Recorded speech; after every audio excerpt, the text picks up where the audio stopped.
قرض الحسنہ کس طرح کے قرض کو کہا جاتا ہے اور معنوی کمالات کو پانے میں مرد آگے ہیں یا عورتیں؟ آئیے ان بہترین سوالوں کے جوابات ڈھونڈتے ہیں سورہ حدید کی آیتیں۔ اعوذ باللہ من الشیطان الرجیم، بسم اللہ الرحمن الرحیم۔ محترم ناظرین، السلام علیکم ورحمۃ اللہ وبرکاتہ۔ سبیل قرآن کی جانب سے پیش کیے جانے والے اس تفسیری پروگرام میں ایک بار پھر آپ کا خیر مقدم کرتے ہیں۔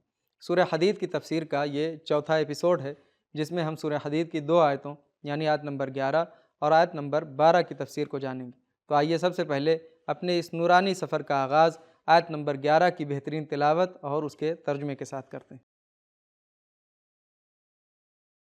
کتاب انزلناه الیک مبارک لیدبروا آیاته ولیتذکر اولو الالباب۔ بسم اللہ الرحمن الرحیم۔ من ذا الذي يقرض الله قرضا حسنا فيضاعفه له وله أجر كريم۔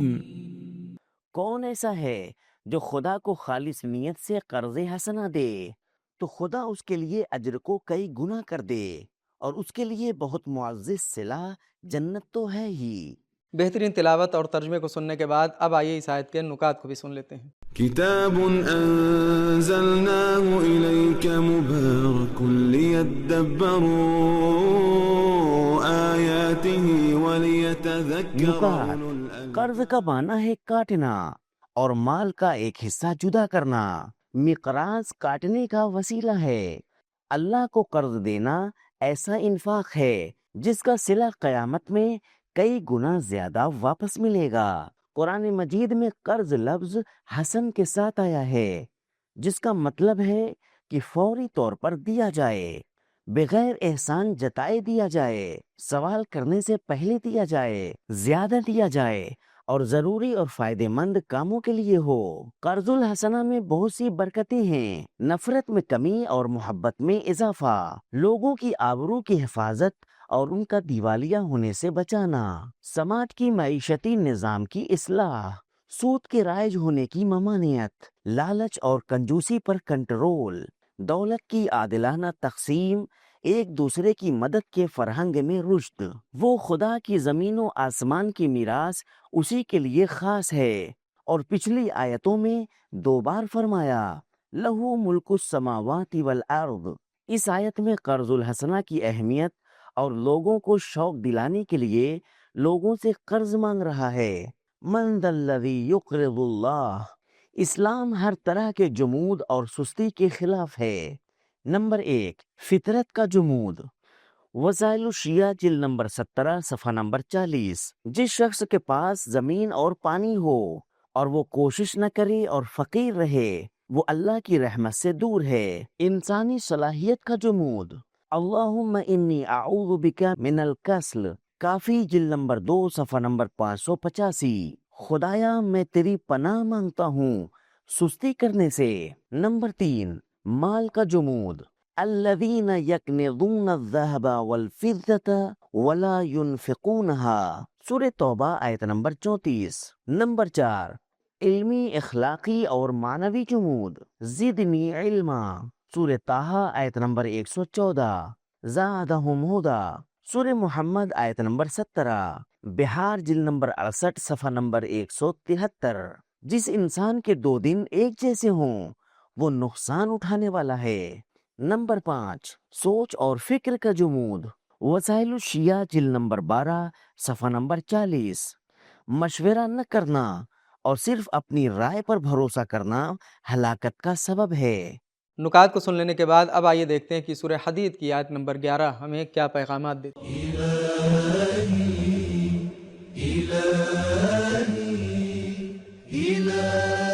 پیغام نمبر 1، اللہ خود کو محروموں کی طرف قرار دے کے لوگوں سے قرض مانگ رہا ہے۔ گویا اللہ نے محروموں کا ضامن بن کر قرض کے ثواب کی ضمانت لے لی۔ نمبر 2، نیک کام اگر انسان کا مزاج اور عادت بن جائے تو اس کی اہمیت اور زیادہ ہو جاتی ہے۔ نمبر 3، عمل مہم نہیں ہے بلکہ عمل کا نیک ہونا مہم ہے۔ نمبر 4، قرض دینے سے مال میں کمی نہیں بلکہ زیادتی ہوتی ہے۔ نمبر 5، قرض دینا کرامت کی علامت ہے اور اس نے کریم انسان کے لیے کریم جزا قرار دی ہے۔ نمبر 6، لوگوں کی تربیت کرنے اور انہیں رشد دینے کے لیے ان کی عزت اور تکریم کی جائے۔ آیت نمبر 11 کی مکمل تفسیر جان لینے کے بعد اب آئیے آیت نمبر 12 کی تفسیر کو جاننے کے لیے بھی سب سے پہلے اس کی تلاوت اور ترجمے کو سنتے ہیں۔ كتاب أنزلناه إليك مبارك ليدبروا آياته وليتذكر أولو الألباب بسم الله الرحمن الرحيم يوم ترى المؤمنين والمؤمنات يسعى نورهم بين أيديهم وبأيمانهم بشراكم اليوم جنات تجري من تحتها الأنهار خالدين فيها ذلك هو الفوز العظيم۔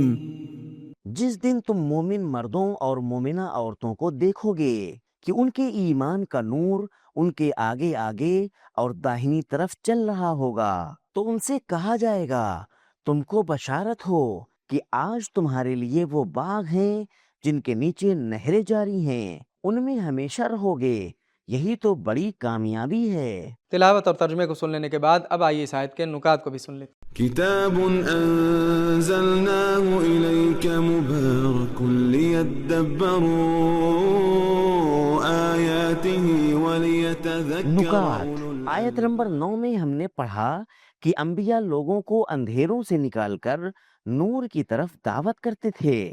اس آیت میں ارشاد ہوتا ہے جو لوگ دنیا میں جہالت کے اندھیرے سے علم کے نور کی طرف، شرک سے توحید کی طرف اور تفرقے سے وحدت کی طرف آ گئے ہیں، آخرت میں وہی نور ان کے آگے آگے چلے گا اور ان کی رہنمائی کرے گا۔ سورہ اعراف کی آیت نمبر 157 میں بھی ہم نے پڑھا وَاتَّبَعُوا النُّورَ الَّذِي أُنزِلَ مَعَهُ، قرآن کے ان نورانی احکام پر عمل کریں جو نبی کے ساتھ ہیں۔ قیامت میں مومنوں کے پاس ایک نور ہوگا جو اس آیت میں، اس کے بعد کی آیت میں اور سورہ تحریم کی آیت نمبر 8 میں بیان ہوا ہے۔ النبی والذین آمنوا معه نورهم يسعى بین ایدیہم وبأیمانہم یقولون ربنا اتمم لنا نورنا۔ پیغمبر اور مومنوں کا نور ان کے آگے آگے چلتا ہے اور وہ اللہ سے چاہتے ہیں کہ ان کے نور کو کامل کر دے۔ نکات کو سن لینے کے بعد اب آئیے دیکھتے ہیں کہ سورہ حدید کی آیت نمبر 12 ہمیں کیا پیغامات دیتی۔